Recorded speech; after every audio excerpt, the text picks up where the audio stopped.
Africa की धरती, एक ऐसी जगह जहां जिंदगी आसान नहीं है और हर दिन जिंदा रहने की एक नई जंग होती है। तो आज हम इसी महाद्वीप के कुछ सबसे घातक, सबसे माहिर शिकारियों की दुनिया में उतरने वाले हैं और देखेंगे कि यहाँ सरवाइव करने के लिए क्या-क्या करना पड़ता है। तो चलिए सीधे मुद्दे पर आते हैं। ये जो नंबर दिख रहा है 20,000, पता है ये क्या है?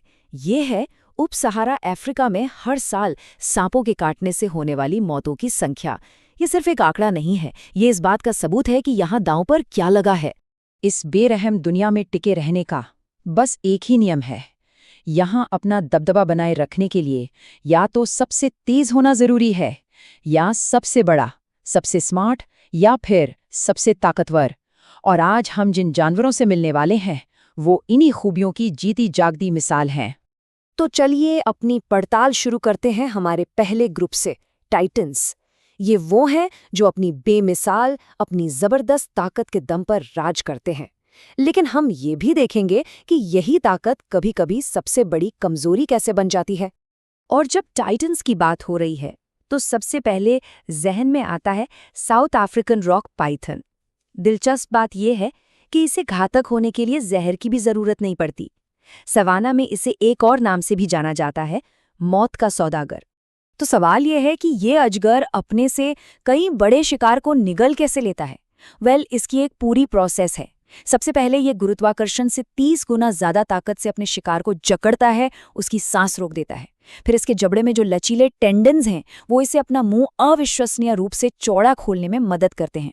इसके 90 दांत जो पीछे की ओर मुड़े हुए हैं वो शिकार को अंदर की तरफ धकेलते हैं और आखिर में ये उसे पूरा का पूरा निगल जाता है, जिसमें कई घंटे लग सकते हैं। लेकिन कहानी में एक ट्विस्ट है। टाइटन्स भी हमेशा ताकतवर नहीं रहते। एक ताज़ा शिकार निगलने के बाद यही अजगर बहुत धीमा और बेबस हो जाता है। और यही वो पल होता है जब लकड़बग्घे जैसे शिकारी मौके का फायदा उठाते हैं और अजगर का खाना छीन लेते हैं। ये खूबसूरती से दिखाता है कि इस दुनिया में हर शिकारी किसी भी पल शिकार बन सकता है। ठीक है, तो ताकत तो एक बात हो गई, पर कहते हैं ना कि सबसे खतरनाक हमला वो होता है जिसके लिए कोई तैयारी ना हो। तो अब मिलते हैं घात लगाकर हमला करने वालों से, धोखे और छलावरण के असली उस्तादों से। और इस कला का कह सकते हैं कि उस्ताद है पफैदर। इसे कोई जल्दी नहीं है।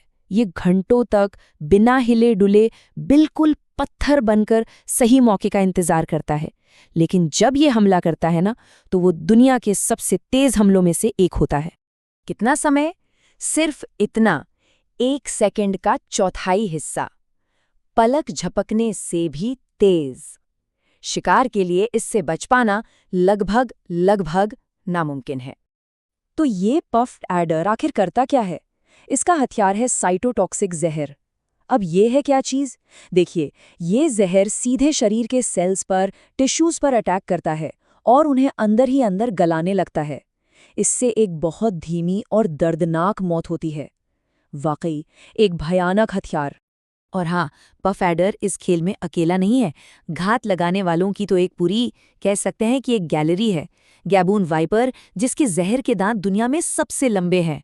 पेरिंगीज एडर, जो रेगिस्तान की रेत में ऐसे गायब हो जाता है कि पता ही नहीं चलता। छोटा सा हॉर्न्ड एडर, जिसका जहर बहुत ही ज्यादा तेज होता है। और वाइन स्नेक, जो हिलती हुई टहनी की ऐसी नकल करता है कि कोई पहचान ही ना पाए। हर एक अपने माहौल में छिपने का मास्टर है। चलिए अब बात करते हैं सांपों के शायद सबसे जाने पहचाने और सबसे डरावने परिवार की। जी हाँ, कोबरा फैमिली। और इस फैमिली की शुरुआत करते हैं एक ऐसे मेंबर से जो बहुत ही अनोखा है, मोज़ाम्बिक स्पिटिंग कोबरा। इसकी खासियत, इसे अपने दुश्मन को अंधा करने के लिए काटने तक की जरूरत नहीं पड़ती। ये लगभग 2 मीटर की दूरी से बड़ी सटीकता से अपना साइटोटॉक्सिक जहर सीधा आंखों में थूक सकता है। पर कोबरा परिवार में और भी कई खतरनाक खिलाड़ी हैं, जैसे कि फॉरेस्ट कोबरा, अफ्रीका का सबसे बड़ा कोबरा जो पानी में भी शिकार करने में माहिर है। केप कोबरा, जिसका जहर मांबा जितना ही खतरनाक माना जाता है। और कोरल स्नेक, कोबरा का एक रिश्तेदार जिसके चमकीले रंग एक खुली चेतावनी है, मुझसे दूर ही रहना। लेकिन इन सब में केप कोबरा दक्षिणी अफ्रीका में किसी भी दूसरे सांप से ज्यादा इंसानी मौतों के लिए जिम्मेदार है। अब सवाल ये है कि ऐसा क्यों? ऐसा इसलिए है क्योंकि ये चूहों की तलाश में अक्सर इंसानी बस्तियों में घुस जाता है और ये भागने के बजाय रुककर मुकाबला करना पसंद करता है। और अब हम पहुंचते हैं इस पिरामिड के बिल्कुल टॉप पर। बात करते हैं उन दो सांपों की जो घातकता की परिभाषा है, जहां रफ्तार और जहर का एक जानलेवा कॉम्बिनेशन देखने को मिलता है। इसका तो नाम ही काफी है, ब्लैक माम्बा।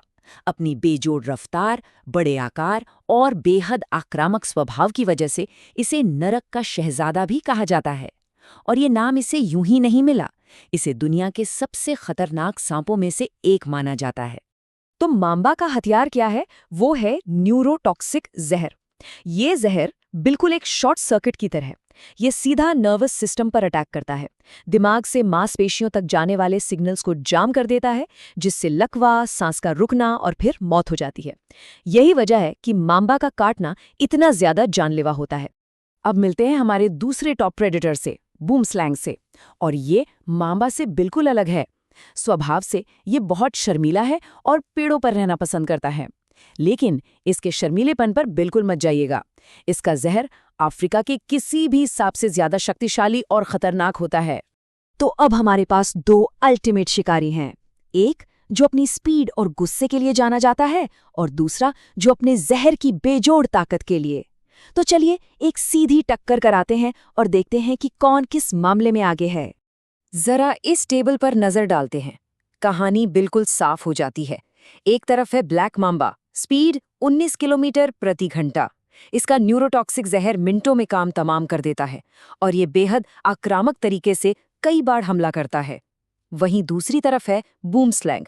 रफ्तार सामान्य है, लेकिन इसका हीमोटॉक्सिक जहर सबसे ज्यादा शक्तिशाली है।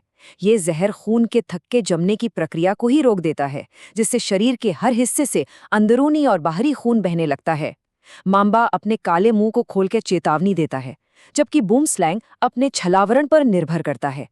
दो बिल्कुल अलग रास्ते, लेकिन दोनों ही शिखर पर पहुंचते हैं।